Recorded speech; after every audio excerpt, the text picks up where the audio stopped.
د لوی سپېڅلي څښتن تعالی په سپېڅلي نامه ټولو هغه ملګرو ته چې اوس به موږ په ژوندۍ بڼه ګوري او که بیا وروسته موږ څوک ګوري ټولو ته ډېر زیات سلامونه.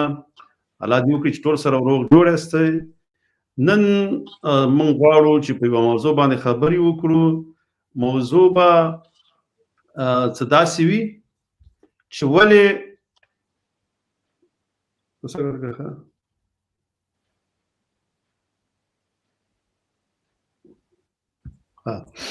موضوع څه داسې ده چې لکه امریکا، روس، چین، پاکستان او ایران څنګه خپلې جګړې په افغانستان کې پر مخ وړي، د قربانۍ او د قرباني او زیان او تاوان افغانانو ته رسېږي او ګټې پکې ایران او پاکستان کوي. نجیبه څنګه دا ستا اواز بند کړم؟ زه مې دا څنګه دغه دی دا اواز به درله لږ بند کړم یا ته خپله بند کړه خو ځکه ستا دغه کوي. ملګرو، نو دا کومې جګړې چې هلته په افغانستان کې دوی پر مخ وړي، په دې کې ګټې د نورو هېوادونو دي، هغوی پکې خپل مقصدونه لري. لکه څنګه چې امریکا په دې وخت کې غواړي چې د چین مخه ونیسي او د هغې هغه کم اقتصادي د پرمختیا چې ده هغې نه خپله امریکا هم ډارېږي، ځکه هغه چې څومره د هغې د کار کوم هغه بودیجه چې ده هغه ورځ تر ورځه لویېږي، پراخېږي، نو د دې سره امریکا هم ډارېږي. او ځکه څومره چې د هغې د حجم د کلنۍ د بجټ زیات شو، نو هغومره هغه په نورو هېوادونو کې خپل ځان دپاره اقتصادي پلانونه جوړوي، هلته خپلې پانګې کوي، پانګونه کوي. نو دې په خاطر باندې امریکا غواړي دغه مخنیوی وکړي. نو هغې په دې خاطر باندې په افغانستان کې داسې یو پلان پر مخ غواړي بوځي چې په هغې کې تباهي به خو پکې د افغانانو کېږي، خو ګټې او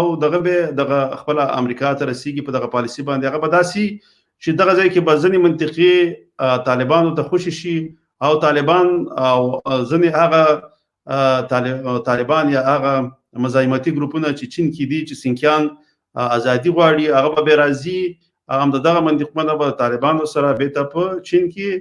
خپل تحریکونه یا د ازادۍ خپلواکۍ تحریکونه به په مخ باندې بیي. او ورسره ځکه یو څه موده مخکې په چینایانو باندې په پاکستان په یو منطقه کې هلته هم بمي چاودنه شوې وه چې د هغې دغه چې دوی معلوم کړو، هغې هم دا وښودل چې دا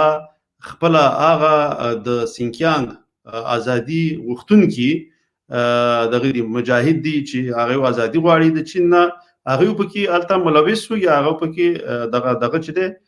د هغوی د لارې په مخ باندې اچولی شوې وه. د ځینې نورو دیو ته TTP وایي چې تحریک طالبان پاکستان ورته وایي چې د هغې په ګډه باندې دا پروګرام پر مخ باندې وړو. نو دلته مسله داسې ده چې موږ څنګه کولی شو چې دغه جنګ مخنیوی وکړو او افغانان خپله ورنه دا ځان خلاص کړي.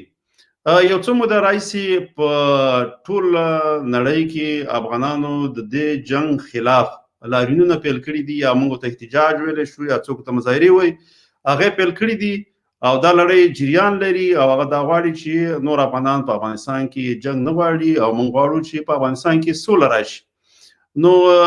انشاءالله تعالی موږ هم په ګډه باندې دې کې ډېر افغانان د ګډون به کوي. د ډنمارک په پلازمینه کوپنهاګن کې یو لاریون اچولی دی.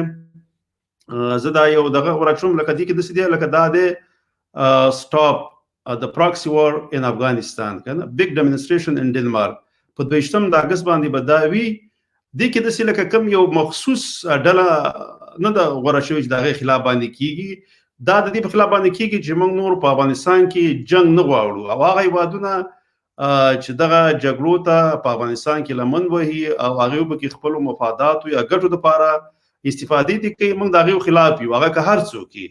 موږ د افغانستان کې دغه جنګونو ته غواړو د پای ټکی کېدو. نو دې په خاطر باندې ټول افغانان دا په دې یو څو مودو راهیسې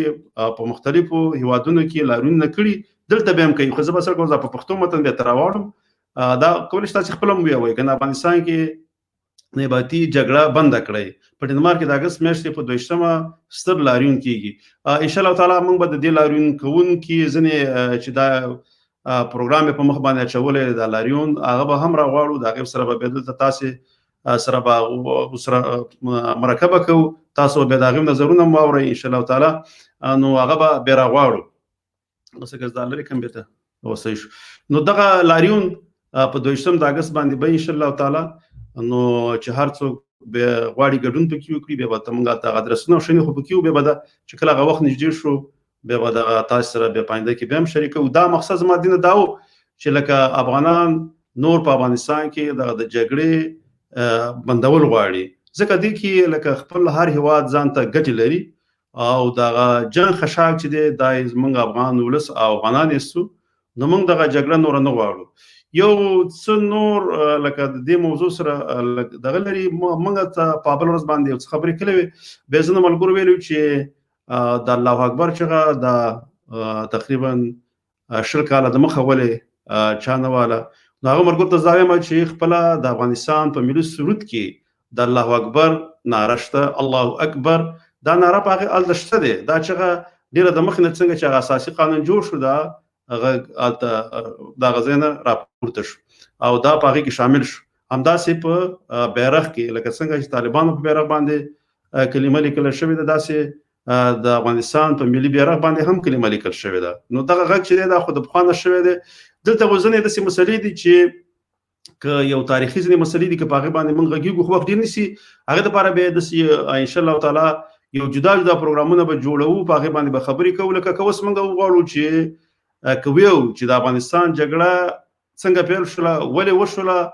او ماغه خلک ځنې وخت کې ملامت وو په ځنې وخت کې به ملامت نه دي لکه اوس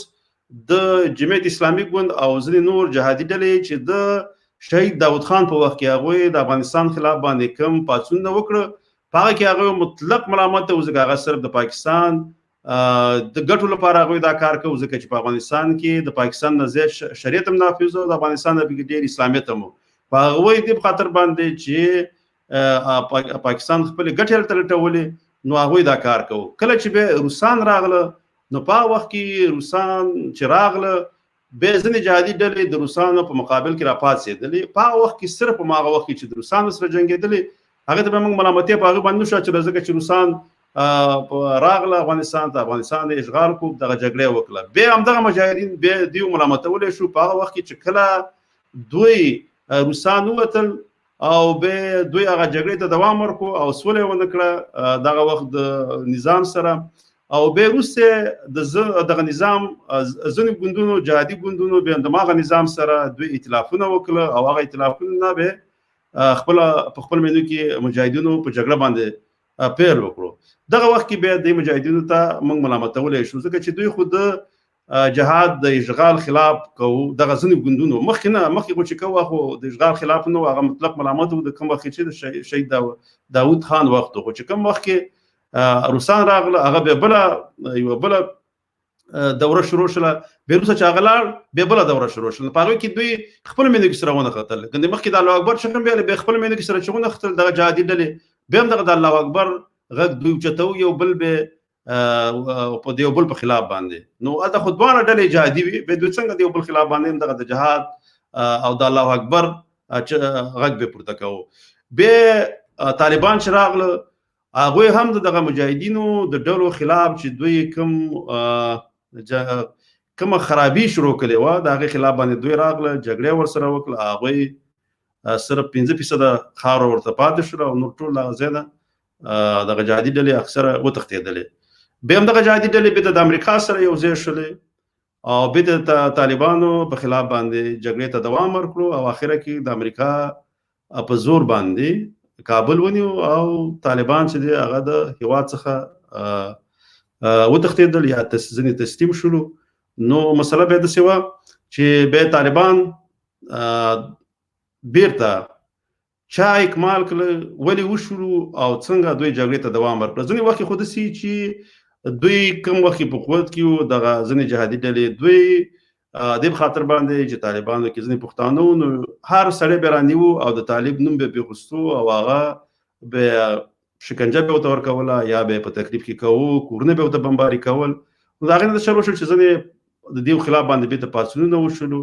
او پاکستان ته بیا موقع په لاس ورغله چې دوی استعمال کې ایران ته موقع په لاس باندې ورغله نو هغه د استعمالولو کار لا اوس تر اوسه دوام کوي نو دلته مسله ده چې همیشه دغه ګوندونه چې دي دوی د پردو په زور باندې راځي او حکومتونه نیسي بیا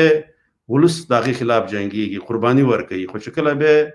بیرته د حکومت وخت راشي ولس شاته پرېږدي او بیا یوې ډلې ته قدرت په لاس ورشي او هغه هم دغه جګړو ته دوام ورکوي نو زه راسا صاحب ته وخت ورکوم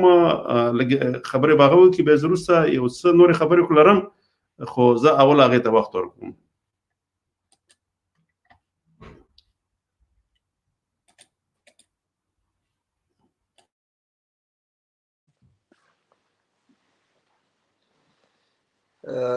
سلامونه دوستانو زماني صاحب تاسو ته سلامونه او د ټولو ملګرو ته سلامونه او نیکې هیلې الله دې وکړي چې ټول چېرته چې یاستئ هر چېرته چې یاستئ روغ او جوړ اوسئ زماني صاحب تاسو خو ډېرې خبرې وکړلې خو زه ستاسو د بعضو خبرو سره تر یو حده پورې موافق نه یم ما په دې پرون شپه په فیسبوک کې یوه لیکنه کړې وه چې سیورکوټ غوندې لیکنه مې کړې وه چې یعنې په دې شرایطو کې باید سړی یعنې بې جهته پاتې نه شي ځکه چې دا داسې د افغانستان داسې شرایط دي چې موږ ټول وینو په سترګو وینو هېڅ شی د چا نه پټ نه دي او داسې حالت دی که هغه طرف سړی نیسي هلته حالات هغه رقم دي ټول خلک یې په سترګو ویني چې څه آینده څه راتلونکي او د چا په لاس به غلام یعنې دا ټول مسایل خلک خپله ویني اوس فعلا په دې شرایطو کې موږ افغانستان کې یو نظام لرو دا صحیح خبره ده چې په نظام کې مشکلات شته دی ډېر رشوت پکې شته دی ډېرې معاملې پکې شته دی د دې کې دې کې دغه نشته دی ولی خو بیا هم نظام شته دی یو سیستم شته دی وزارت شته دی معینیت شته دی خدمات شته دی ادارات شته دی هغه یو نظام چې هغه بنسټیز دغه سیستم شته دی عربي پوهنځی شته دی پوهنتون شته دی لیسه شته دی استاد شته دی معلم شته دی یعنی دغه ټول شیونه دغه داسې یو منظم نظام دی یعنی دغه دوه خبرې دي یا باید سړی هغه طرف ونیسي یا باید سړی دې طرف ونیسي دا بعضې دوستان زمونږ زماني صاحب زه یو څو سپینې خبرې کوم په دې فیسبوک کې ځینې رنګارنګ تبلیغات کوي رنګارنګ خبرې کوي یو ورځ یو رقم خبرې کوي بله ورځ بل رقم خبرې کوي او ولې هېڅ هغه دغې معلوم نه وي هدف یې معلوم نه وي نو زه نه پوهېږم بعضې دوستان یا د لایک په خاطر به دا کارونه کوي یا د دې په خاطر چې څوک یې وپېژني خو او که همداسې څوک دا کارونه کوي دا هم ښه کارونه نه دي نو داسې مسایل شته دی زماني صاحب ډېرې خبرې نور هم شته دی خو دا چې وخت کم دی نو زه ډېرې خبرې نورې نه اوږدوم نو دا هر څه موږ په سترګو وینو موږ باید د دې نظام ملاتړ وکړو زه شخصا دا زما شخصي نظر دی او دا مې دغه دی چې په نظام کې موږ هر نوع کمبودي لرو د کې شک نشته دی هغه به په مرور زمان سره موږ به اصلاح کوو تر څو چې خلک اقدام ونه کړي تر څو چې ولس اقدام ونه کړي تر څو چې خلک رایښ نه شي د هیڅ چا په تمه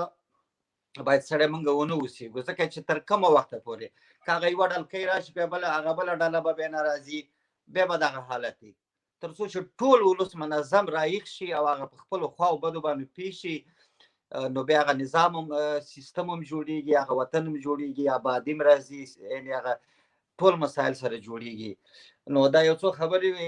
زما شخصي نظر او بابا صاحب او زه نورې خبرې اوس فعلا نه لرم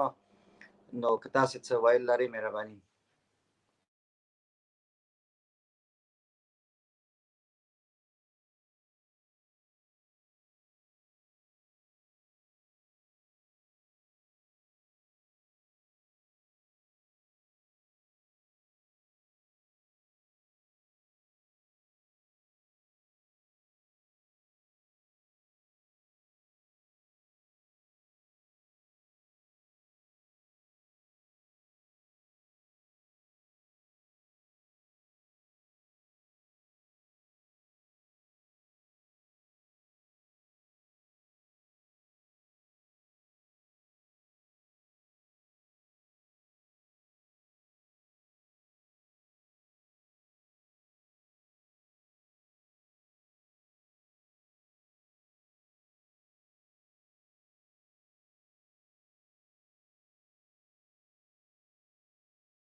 مرګورو ځکه زما اواز تاسو نه درته